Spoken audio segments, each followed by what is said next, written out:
Bien-aimés dans le Seigneur, je vous salue dans le précieux nom de notre Seigneur Jésus-Christ. Que la grâce et la paix vous soient multipliées de la part de Dieu le Père et de notre Seigneur Jésus-Christ.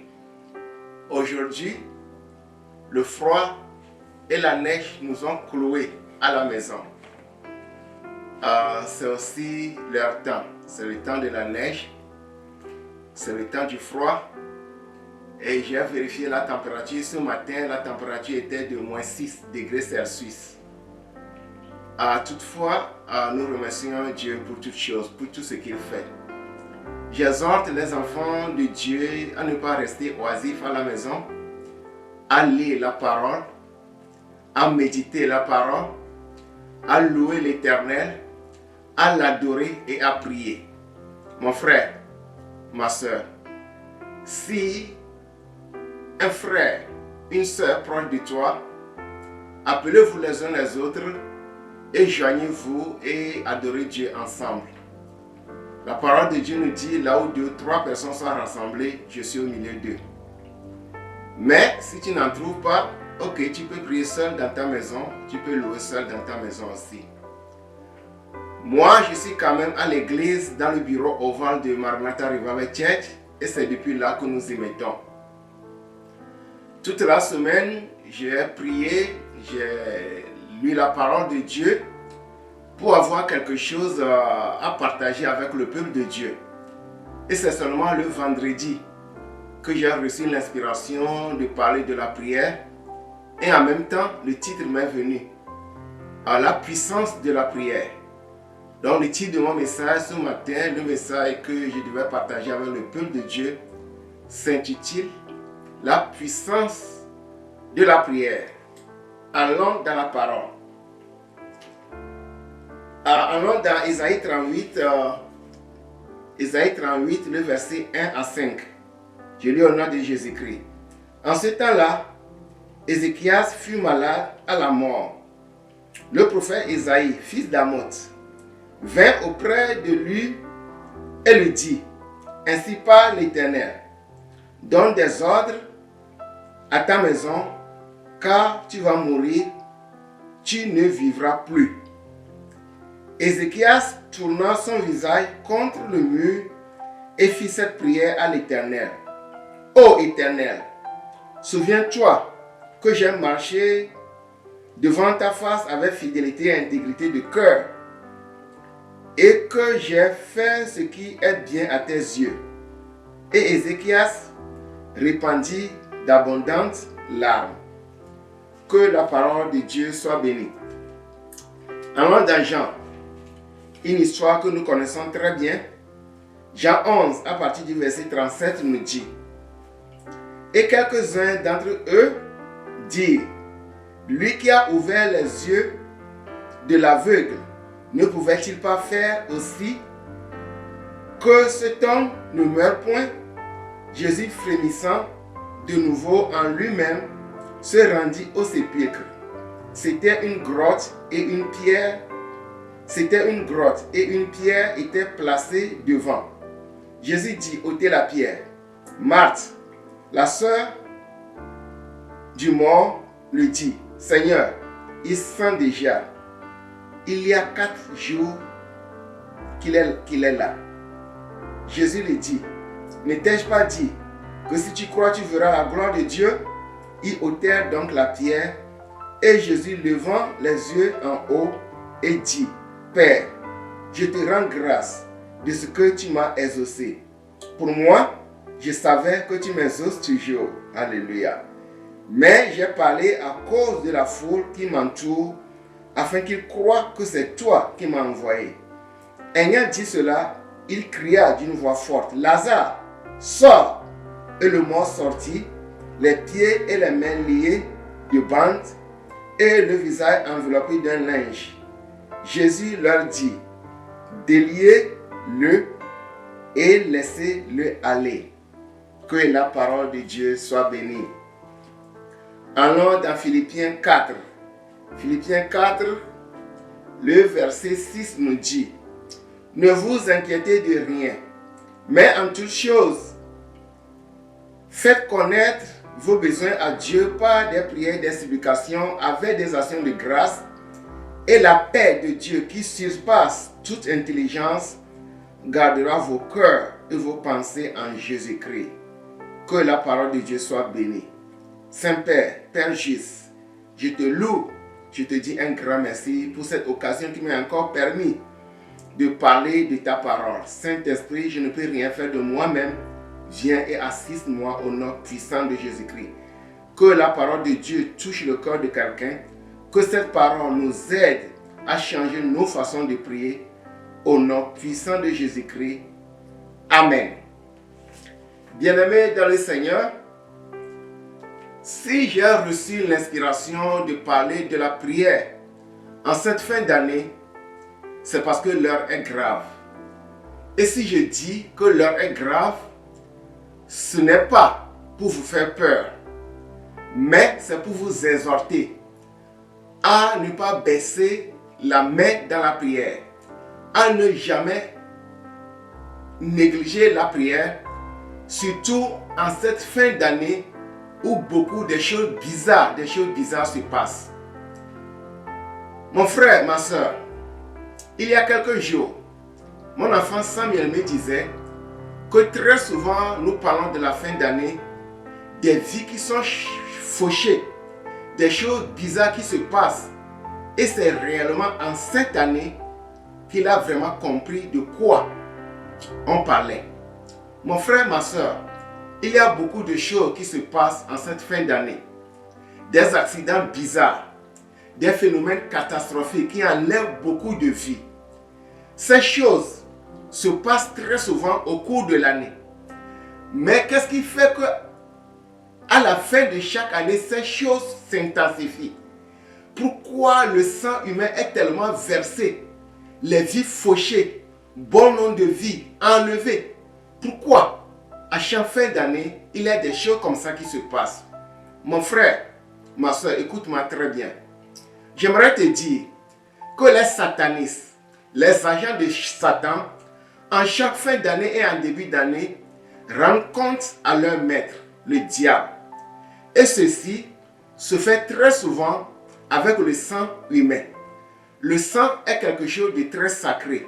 Surtout le sang humain est très sacré parce que l'homme est créé en l'image de Dieu. Nombreux sont ceux-là qui appartiennent à ces organisations secrètes, à des organisations ésotériques, ESO, par opposition à ésotérique, ESO, qui est public. Ces organisations, ceux qui font partie de ces organisations doivent renouveler leur alliance, doivent encore signer des pactes avec le diable pour maintenir leur célébrité, pour maintenir leur poste, pour faire bien marcher leur entreprise, pour augmenter le nombre de leurs fidèles. Et tout ceci se fait avec le sang humain. Des pactes, des alliances se font très souvent avec du sang humain. C'est pour cette raison qu'à la fin de chaque année, il y a beaucoup du sang humain qui est versé. Bien-aimés dans le Seigneur, ce monde dans lequel nous vivons est un monde mystique. Beaucoup de choses se passent dans le monde des ténèbres. Tu ne sais qui est qui. Tu ne sais pas le piège que l'ennemi t'a tendu dans le monde invisible. C'est pour cette raison que nous devons prier, bien-aimés le Seigneur, dans le Seigneur. C'est pour cette raison que nous devons prier. Pour Psaume 121, versets 5 à 8 nous dit: Éternel est celui qui me garde. Éternel est l'ombre à ma main droite. Pendant le jour, le soleil ne me sommeillera point, ni la lune pendant la nuit. L'Éternel me gardera. Il gardera mon âme. Il gardera mon départ et mon arrivée dès maintenant et à jamais. Le diable rôde comme un lion cherchant qui il dévorera. C'est pour cela qu'à chaque fois nous devons invoquer le nom de l'Éternel, notre Dieu, pour nous protéger, pour protéger notre âme, pour protéger nos départs et nos arrivées dès maintenant jusqu'à la fin des temps. Et nous devons prier, bien-aimés dans le Seigneur. La prière est l'arme du croyant. Elle est puissante. Plus puissante qu'une arme biologique. Plus puissante qu'une arme nucléaire. La prière est puissante pour renverser les forteresses. La prière est puissante pour anéantir tout plan de l'ennemi. La prière est puissante pour ouvrir les portes fermées. La prière est puissante pour changer même le dessein de Dieu. Qu'est-ce que l'apôtre Paul nous dit dans 2 Corinthiens 10? Si nous marchons selon la chair, nous ne combattons pas selon la chair. Car les armes avec lesquelles nous combattons ne sont pas charnelles, mais elles sont puissantes par la vertu de Dieu pour renverser les forteresses. Nous renversons les raisonnements et toute hauteur qui s'élève contre la connaissance de Dieu et nous amenons toute pensée captive à l'obéissance de Christ. La prière est puissante. Elle est à la fois offensive et défensive. Avec la prière, je peux me protéger. Et avec la prière, je peux porter des coups à l'ennemi. Avec la prière, je te tape, mais toi tu ne peux pas me taper parce que j'ai une couverture. Il ne me couvrira pas ses plumes et je trouverai refuge sur ses ailes. Sa fidélité est un bouclier et une cuirasse. Il me cachera sous ta tente. Il me cachera dans son tabernacle. Vous voyez, bien-aimés dans le Seigneur, c'est ce que fait la prière. Dieu nous a tout donné. Dieu, il nous a tout donné. Il nous a donné son Esprit Saint. Dieu nous a donné sa parole. Il nous a accordé sa grâce. Nous avons tout ce dont nous avons besoin pour prospérer dans cette vie. Que ce livre de la loi ne soit un point de t'embauche.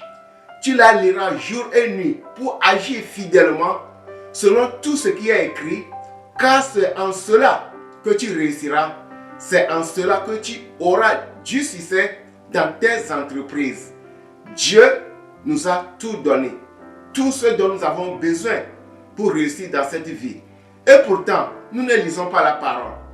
Et si nous ne lisons pas la parole, comment pouvons-nous connaître la volonté de Dieu et marcher selon la volonté de Dieu et mettre la parole en pratique? En cela, beaucoup de chrétiens souffrent. Bon nombre de chrétiens sont ceux-là qui souffrent cruellement. Bon nombre de chrétiens n'arrivent pas à joindre les deux bouts. Et pourtant, Dieu est notre Père. L'or lui appartient. L'argent lui appartient. Et nous sommes héritiers et co-héritiers de notre Seigneur Jésus-Christ, à qui Dieu a tout remis. Bien-aimés dans le Seigneur, Dieu a tout remis dans la main de notre Seigneur Jésus-Christ. Tout ce qui a été créé lui appartient. Et nous sommes héritiers et co-héritiers de notre Seigneur Jésus-Christ. Nous avons un droit légal d'entrer en possession de tout ce qui appartient à Jésus-Christ. Et pourtant, nous souffrons. Malheureusement, nous souffrons. Qu'est-ce que l'apôtre Jacques nous dit? Il dit dans 1 Jacques, le verset 17 à 18, que toute grâce excellente et tout don parfait viennent d'en haut du Père des Lumières, chez qui il n'y a ni changement ni onde de variation.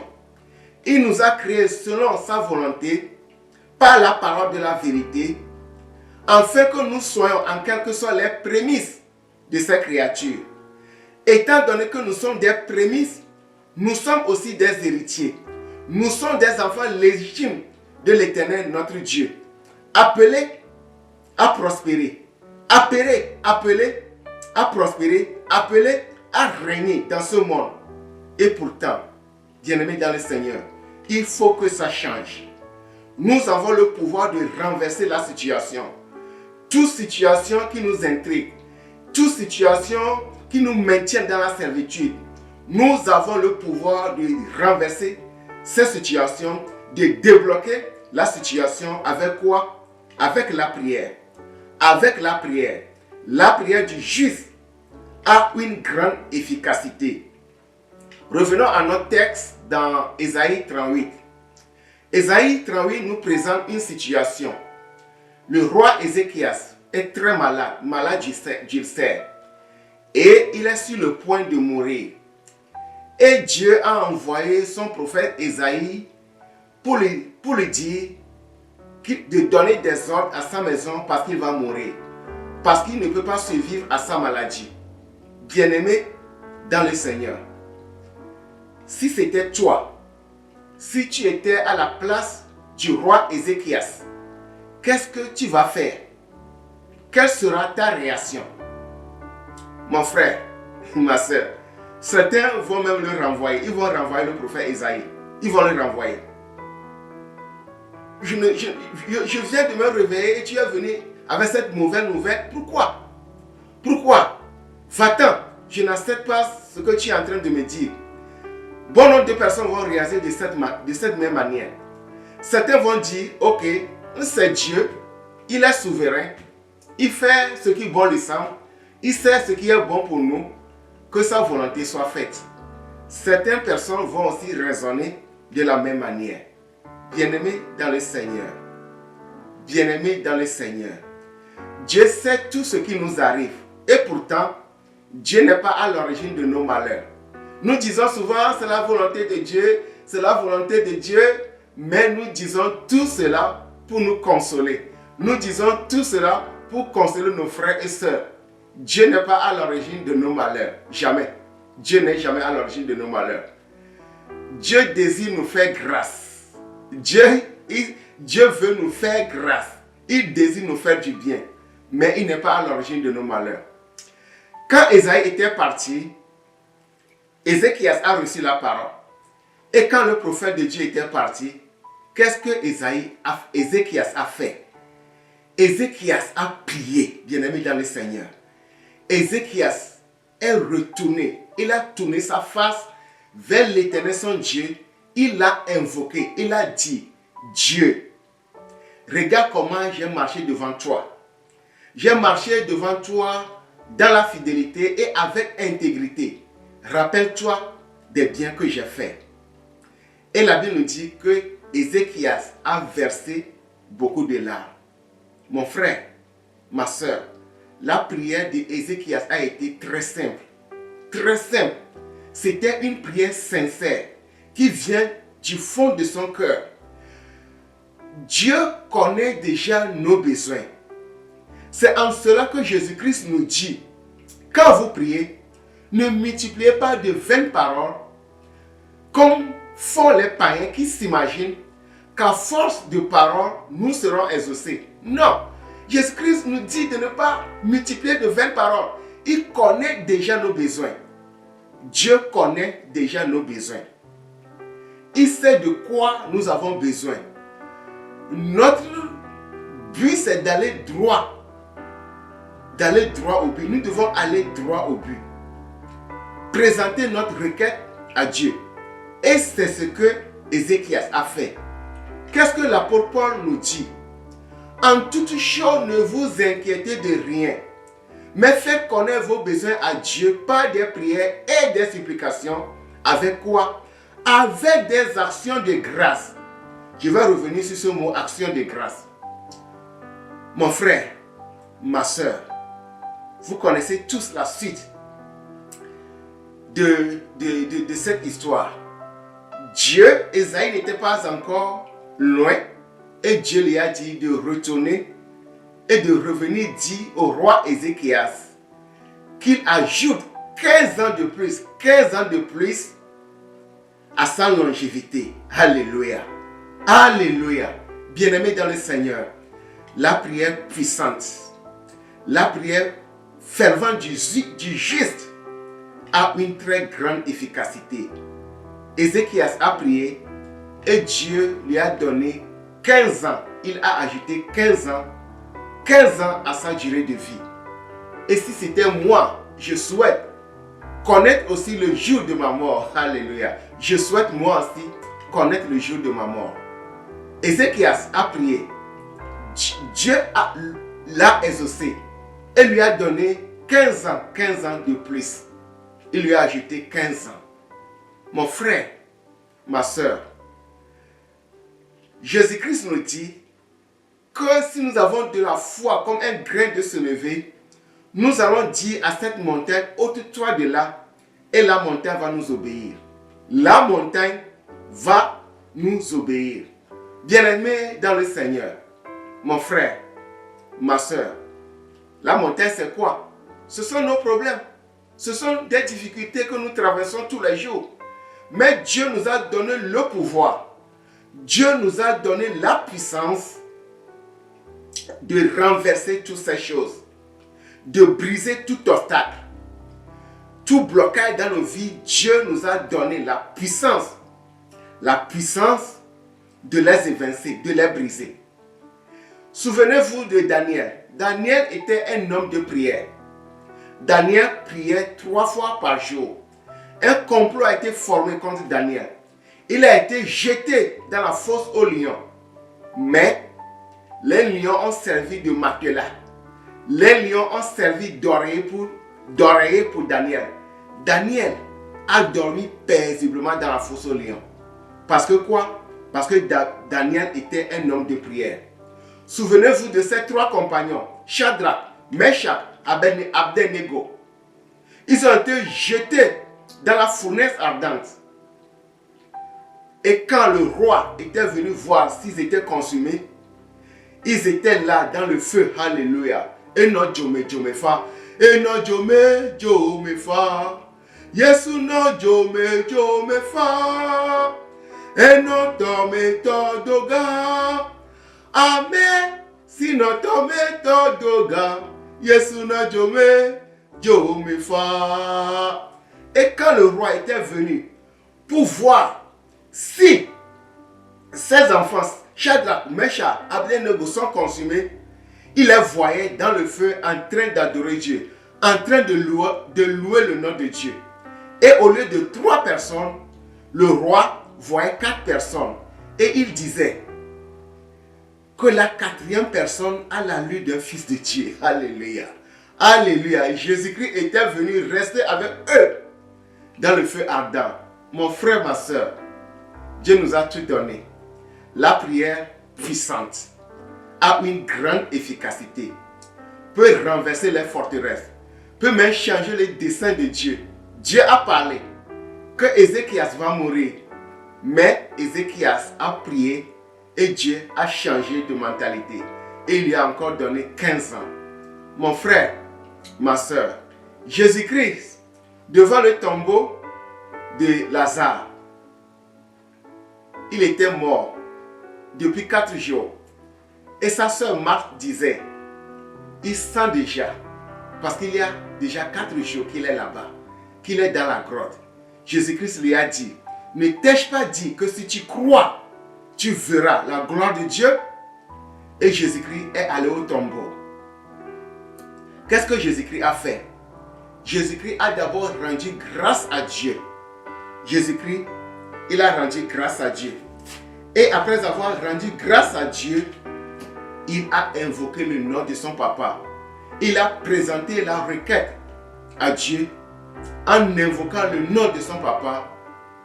Et Lazare est sorti du tombeau. Et Lazare est sorti du tombeau. Mon frère, ma soeur, la prière de notre Jésus-Christ a été très simple. La prière n'a duré que quelques fractions de secondes et Dieu l'a écouté. Dieu l'a écouté. Que cet enseignement nous aide. Que cet enseignement nous aide à changer nos manières et notre façon de prier. Nous devons aller droit au but.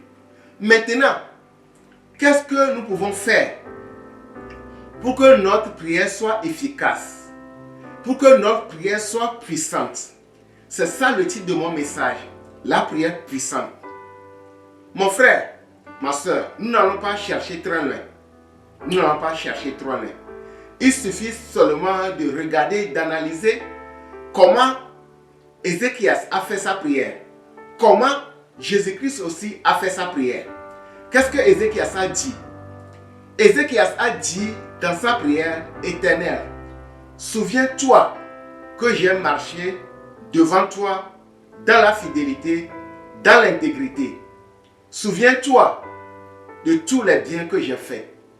C'est comme ça que Ézéchias, le roi Ézéchias a prié. Une prière très simple. Il a rappelé à Dieu comment il a marché devant Dieu. Il a marché devant Dieu dans quoi? Dans la fidélité, c'est-à-dire dans la loyauté, dans l'honnêteté. Il a marché dans la volonté de son Père, dans l'intégrité. L'intégrité, c'est le caractère d'un homme intègre. Quelqu'un qui marche dans l'honnêteté. Quelqu'un qui marche dans la justice. Quelqu'un qui marche dans la justice. Quelqu'un qui marche dans la justice. Quelqu'un qui est digne.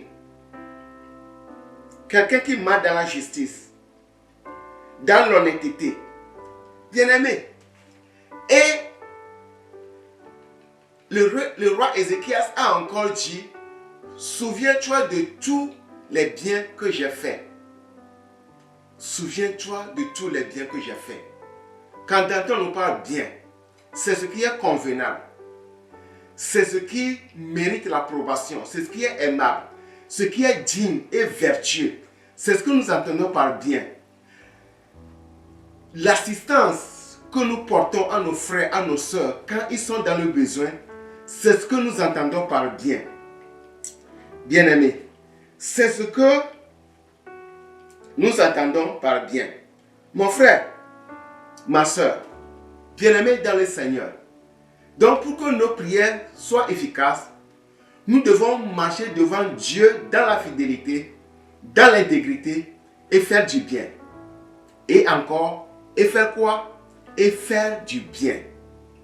Nous devons aimer nos frères et nos sœurs, leur porter assistance, marcher selon la volonté de Dieu, dans la volonté de Dieu. Et si nous venons, c'est très simple, hein? C'est trop simple comme ça. Et c'est ce que la Bible nous enseigne. Jésus-Christ lui-même, en faisant sa prière devant le tombeau de Lazare, qu'est-ce qu'il a fait? Il a d'abord rendu grâce à Dieu.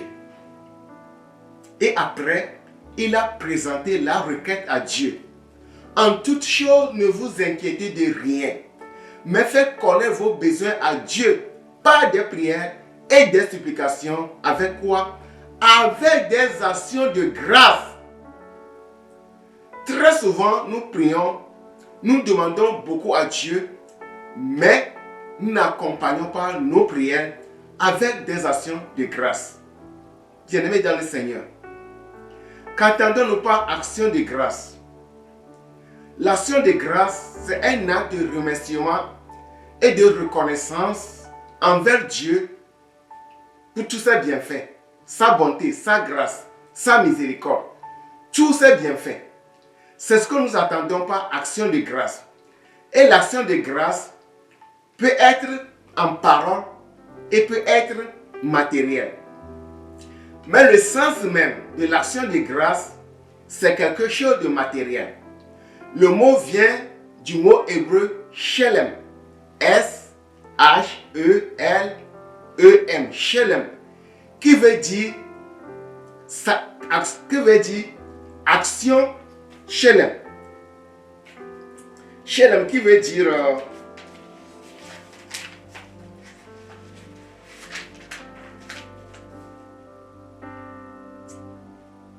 Shelem qui veut dire sacrifice de paix.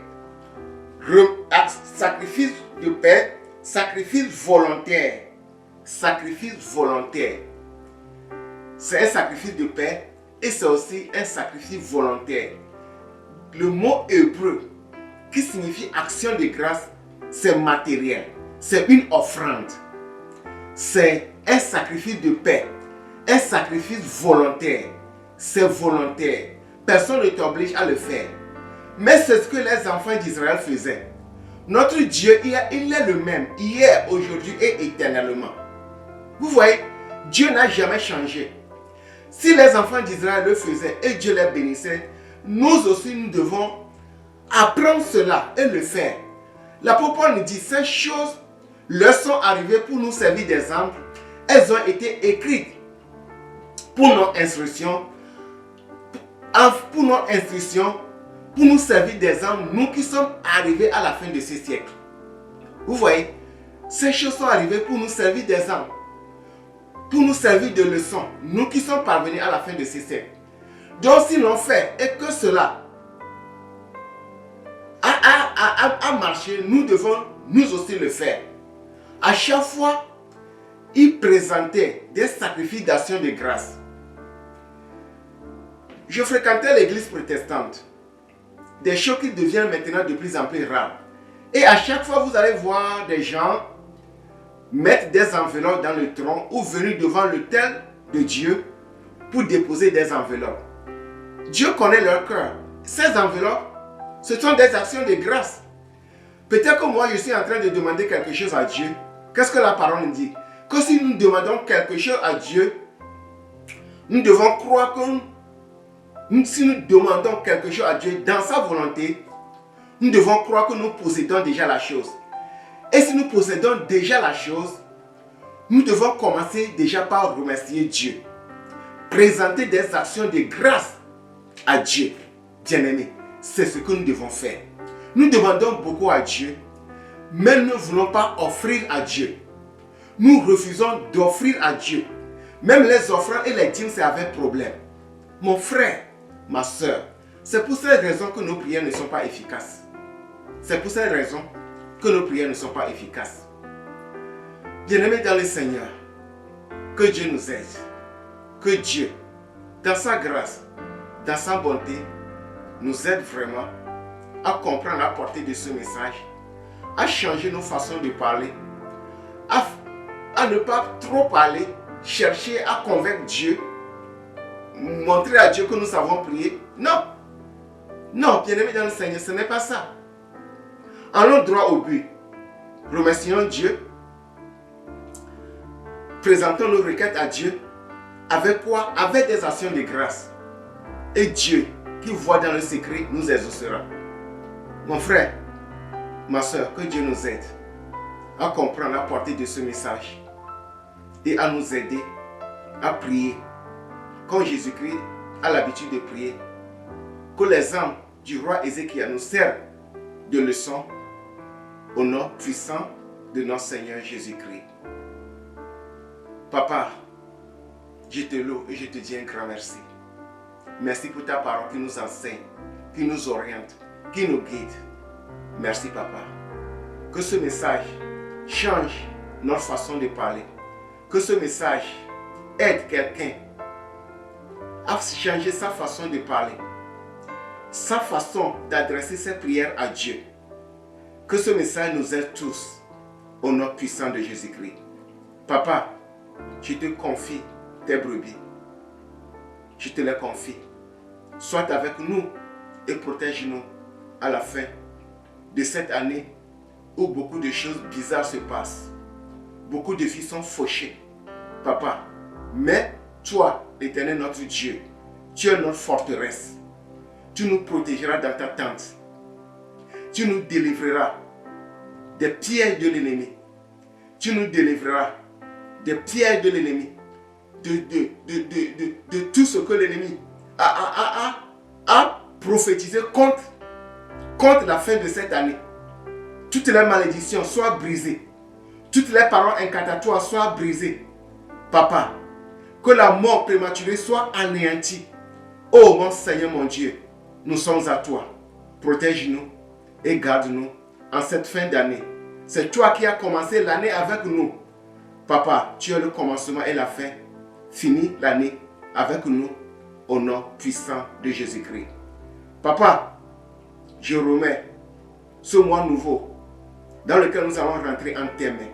Commence ce mois avec nous et termine le mois avec nous au nom puissant de Jésus-Christ. Amen.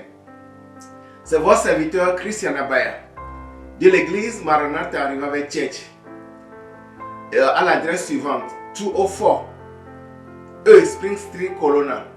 204 E Spring Street, Colonna. Nous avons un programme spécialement conçu pour ce mois de décembre. Et le titre, c'est « Ne laissez aucune chance à l'ennemi ». Et ce programme va commencer le dimanche prochain. Je vous invite tous à prendre part à ce programme qui va beaucoup nous aider. Au nom puissant de Jésus-Christ, soyez bénis. Que Dieu soit avec vous. Bye bye.